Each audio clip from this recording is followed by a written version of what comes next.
Lisa Bennett here, workforce millionaire.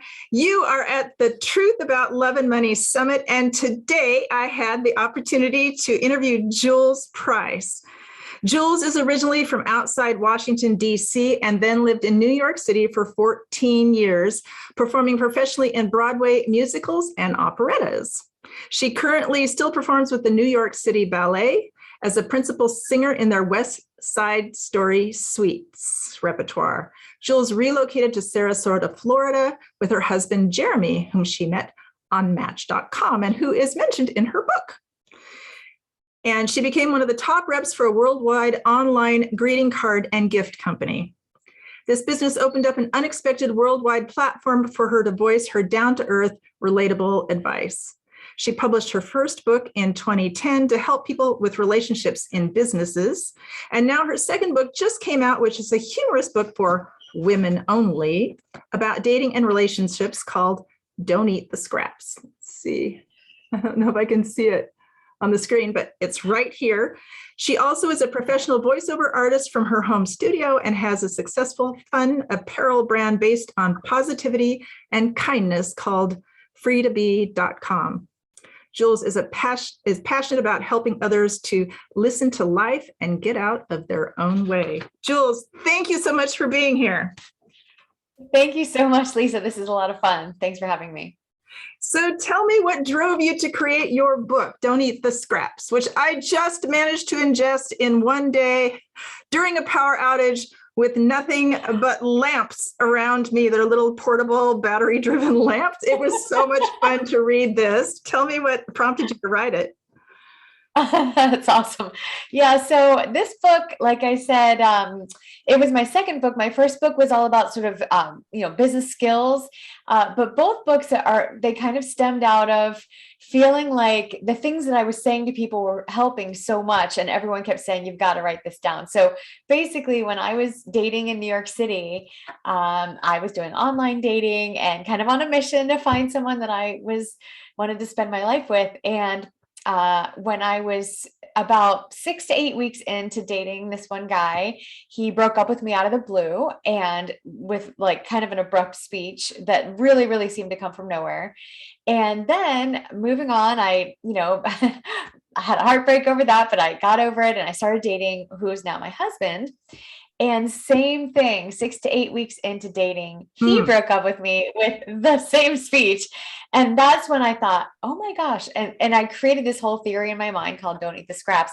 But what ended up happening with that is that I really developed this kind of psychological theory. I was a psych major of how the dynamic of men and women in that first 6 to 8 weeks of dating, which is kind of this crucial period, how it can cause a real empower balance.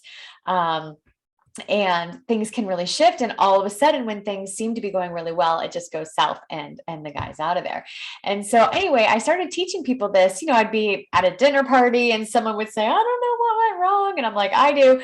And, I'd be in a dressing room and a Broadway show, and someone would be like saying the same thing. And I'm like, let me guess, 6 to 8 weeks in. And it was always that same time period that this is kind of this thing that nobody has really ever expressed in this way and in this sort of vocabulary, the way I explain it.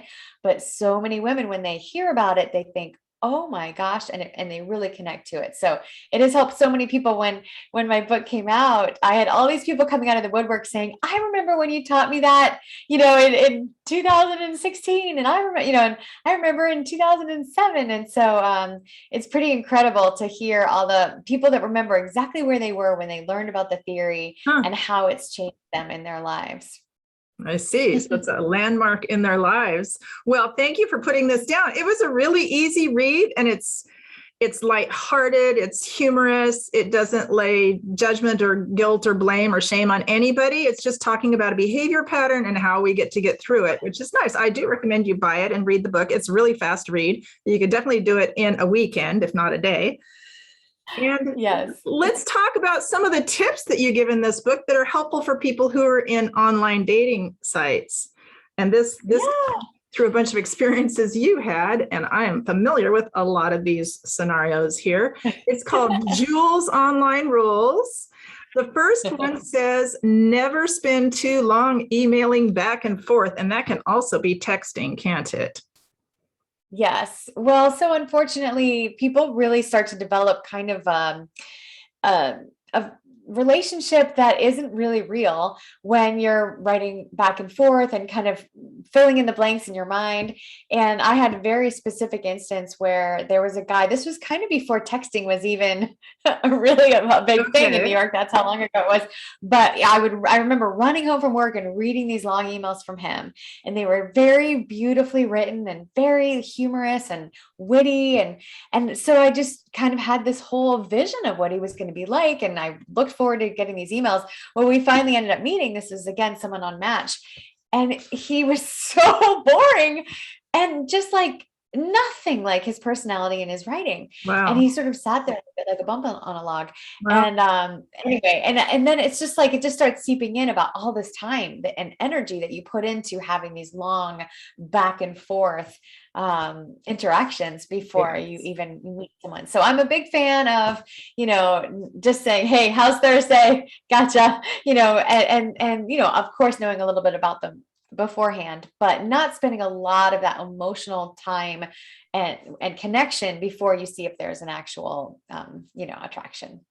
I get you. Yeah. I mean, usually it's helpful to try to be matching with someone who's in your area. And if not, then be good to meet them as soon as possible because the online stuff, although now we do a lot of Zoom meetings where you can actually see someone face to face and feel their energy, but it's not the same.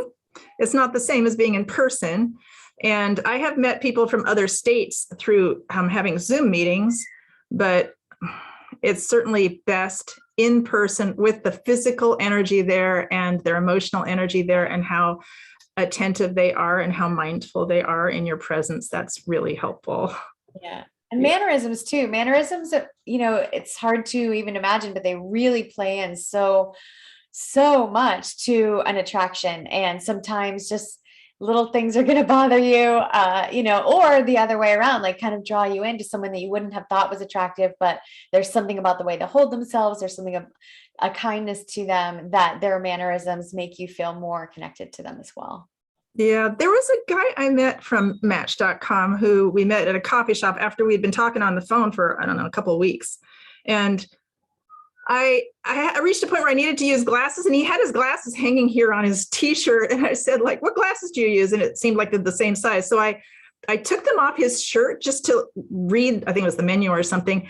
And I felt his energy. He had this energy field. I thought, woo, this guy, like I could feel great around this guy. He had this wonderful energy field around him. Now you're not going to get that on Zoom. You're not going to get it on text. You're not going to get it in email.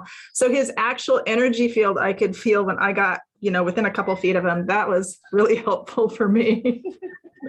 That's awesome. Well, let's see what else we have. Second Jules rule is never meet for a meal. You're talking about the first date, right?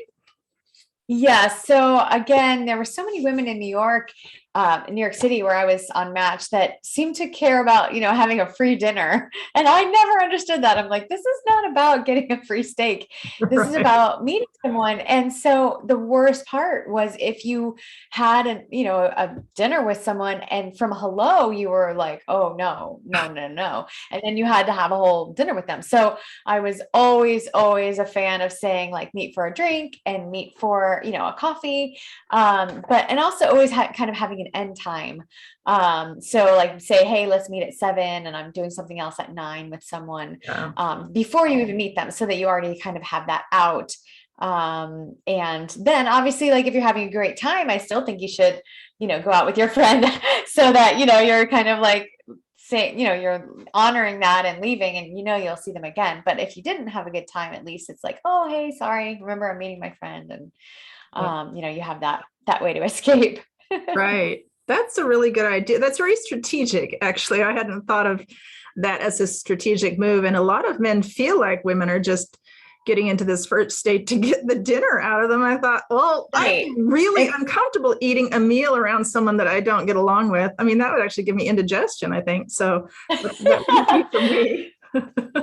Well, and the rule number 3 of always having plans afterwards kind of leads into that. So I really do think that you should make plans with someone afterwards. And a big part of that also is so that you don't go home depressed after a bad date, and there's Yeah. something that really can be just such a letdown if you've had a terrible time and you're going home and you're just feeling kind of like, oh, what's this all for? But if you have, drinks or dinner with a friend at 9 after your drinks with Joe Schmo, it's just like you can laugh about it. You can, always just end the evening on a high note. Good idea. There was an instant where I was to meet a guy that I had been conversing with on Match.com. And I walk in. So I don't think men often understand how uncomfortable it can be as a single woman to walk into some situations. So I walked into this, I think it was a restaurant that served alcohol. It was completely packed. I couldn't find him anywhere. I walk in the door.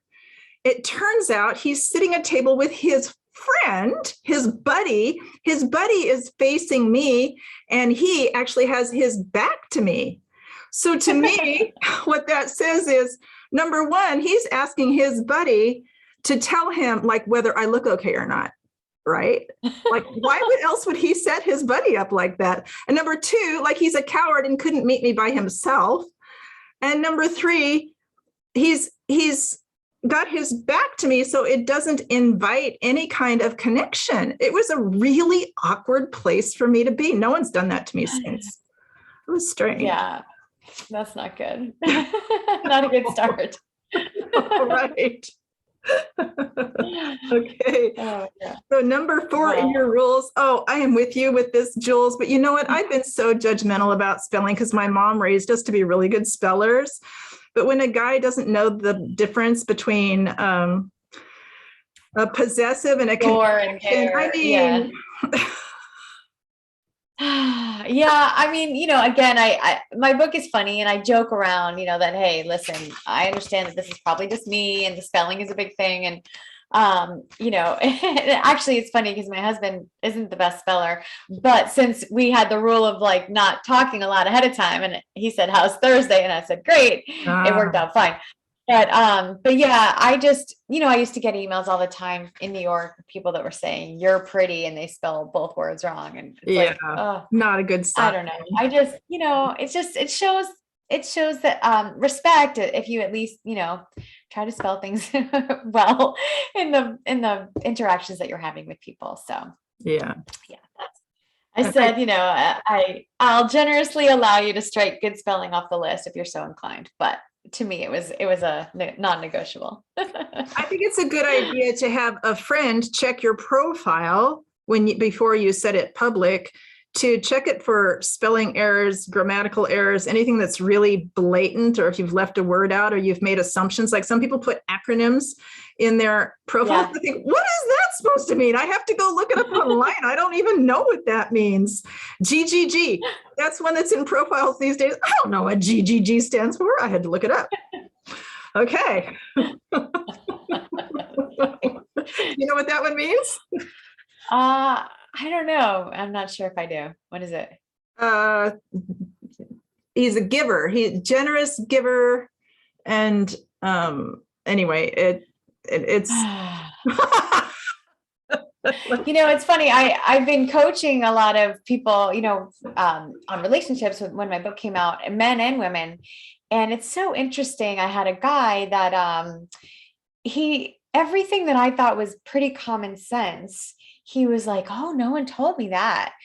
Like things like, I said, well, what do you do when you're writing to someone online? What do you say? And he goes, I say hi. And I'm like, no. I'm like, and I gave him a formula. I'm like, no, you look at the profile of the person you're writing to, you pick out what you're drawn to about it. You write to them what you liked about it. You make a couple connections to why you feel like you have that in common, or that you appreciate it. And then you have a call to action where you say, would you like to, talk on the phone, or would you like to Zoom? And he's looking at me like, he's never considered any of these. And this is a very intelligent, 46-year-old man with a good job. And he's like, no one ever told me that. I just say, hi. Yeah, So that's anyway, it was not like, putting much wow. out there, is it? That's kind of less than the scraps. I mean, you'd say, Well, and it's so funny, but pretty like early on into our coaching together, he met this amazing woman and "Huh, online, and he just like really just wasn't dialing things in right to have the right instincts. And he didn't need that much work. He just needed a little bit of like corralling. nice. But it's interesting that how many men probably do need that kind of coaching and don't really know what they should be saying. You know, something I've discovered recently, Jules, is there is a line. I don't know where these men are getting it from, but I get the feeling that they are profiles that are fake. There are a lot of fake profiles in online dating. And the Yeah. line says, what are you looking for? How long have you been here? And what has your experience been? It's those three things. And I feel like I'm Oh, being interrogated. I really do. yeah. It feels like an interrogation. Like I've put myself in this profile and a lot of things I'm interested in. Like you could key off of any of those things in my profile. I have a lot of interest. And this interrogation, and for me, I usually find out that the person actually isn't real. This, or let's just say Oh, it never turns into a phone conversation. It never turns into a meeting. So wow. I have a feeling that Yeah. they're fake profiles. I'm not sure what they're looking for. I don't know exactly how women get scammed in online dating. We're probably not going to talk about that, but like I'm Yeah. not scammable. I've not been scammed. I'm not going to be scammed, but it feels really Yeah. uncomfortable to have it enter into like an interrogation. Yeah. Well, and I think that a lot of men too, in their profiles, they don't understand, maybe women as well, but mostly men don't understand the importance of really laying out there like how they see themselves and what they want. And the same thing with this guy I was coaching, he hadn't even written anything in the area where he's supposed to write about himself. And I'm like, okay, And let's he talk about found that. somebody. He And found somebody. Really? it took a lot to kind of work through, having him do exercises about who are you if an alien came to Earth, like how would you describe yourself and what's important to you and what are your non-negotiables and what are the things that that you're excited about. And anyway, it was so fascinating because by the time we kind of worked through all that, and he wrote something that put it all together, and it was like he's like, wow, this really is like me. And all of a sudden he said it was like overnight the women that were writing to him. Very And I'm like, nice. that's because you were honest, you were genuine, you laid out who you are and what you're looking for. Imagine that. That's what it's supposed to be. It's not supposed to be a weird interrogation or using catchphrases. All the people that think they're being funny and tell bad puns, and it's like, oh, I just think it's like, this is a beautiful place to really focus on who you are, what you want, and not be afraid of that, but also not be too close-minded. So another thing that he was like, he's a power lifter, and he was like, you Mm, have to be a power lifter. I'm like, hang on. How about you have to be passionate about fitness, whatever that looks like to you, okay. like I had to kind of like help stretch his, certain areas where he thought that's what he wanted. And it's like, no, you just want someone that's Interesting. fit and is passionate about that in them, because then they'll understand that in you. So Right. anyway, yeah, it's coaching men's very different than women. And I enjoy it in a totally different way as well, just because I keep learning, it's just different ways that they maybe have put something together in a thought process that I wouldn't have considered it that way. Mhm. And even feeling like talking about yourself to him felt, um, he used that joke of Stuart Smalley. Remember on Saturday Night Live all those years ago, where Stuart Smalley was like, did a personal development joke where he's like, looking in the mirror saying, I like myself, gosh darn it, people like me. And that's how talking about himself made him feel, that he was being Ah, self-indulgent.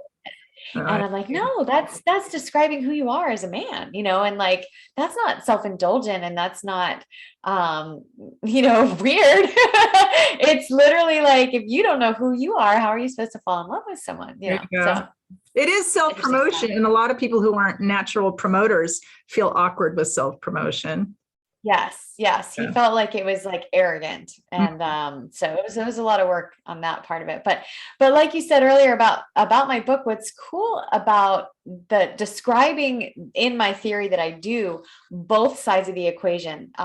It's not a male bashing book. I always want to make No. sure people understand that in any way. It's kind of lovingly explaining from both sides how this pattern can develop and how it can cause an imbalance and how it can cause the guy, because the guy doesn't even want to have those feelings of like, oh, I'm out of here, and so the great thing is once the female that reads the book and understands how this starts to happen and navigates it, and then all of a sudden things are just better for both of them. That's why it's, I joke around, but it's like, it's good for both of them if the men never know this theory, that we don't want them to know because we don't want them to change. That's why it says for women only on the cover, because we're not trying to change them at all. We want them to keep doing this thing, but we need women to know that this is what's causing the dynamic to get askew. We get to acknowledge that this could happen, and this is how we get to work with it, and not to blow it up, not to be something that it really wasn't intended to be. Because it was an interesting dynamic in your book, and I do recommend it for women who are in the dating scene to read this book. It's a really easy read, like I said, and you have a glossary in the back of words that you've created. Let's just cover a couple of them. How about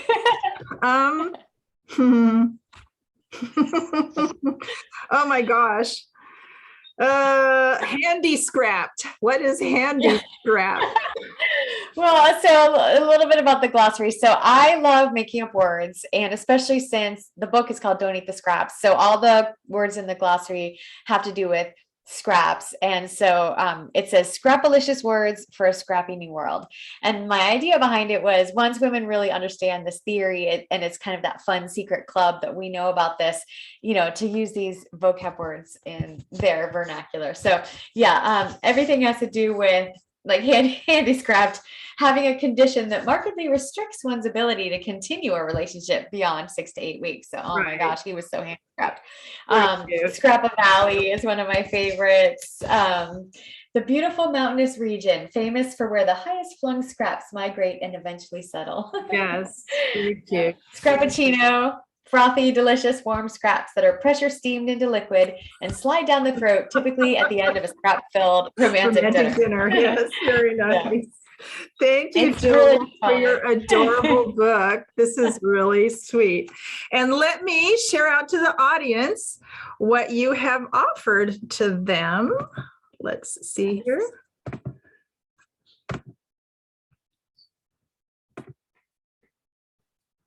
Our guest today was Jules Price.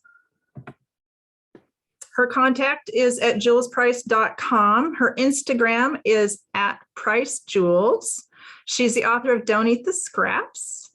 Her gift to you is you can like put a halt on the movie, on the video right now, and you can write it down, julesprice.lpages.co/dancing I think there's a typo there. With love and money. It should say with. It's okay. So when you watch this video, right underneath the video, there will be a link to this gift. You just click on it and you'll get her gift. And that includes a 16-minute director's cut of her talking about the book. You'll be entered in a drawing to win a book, a $100 Amazon gift card, or a 1-hour coaching call with Jules Price.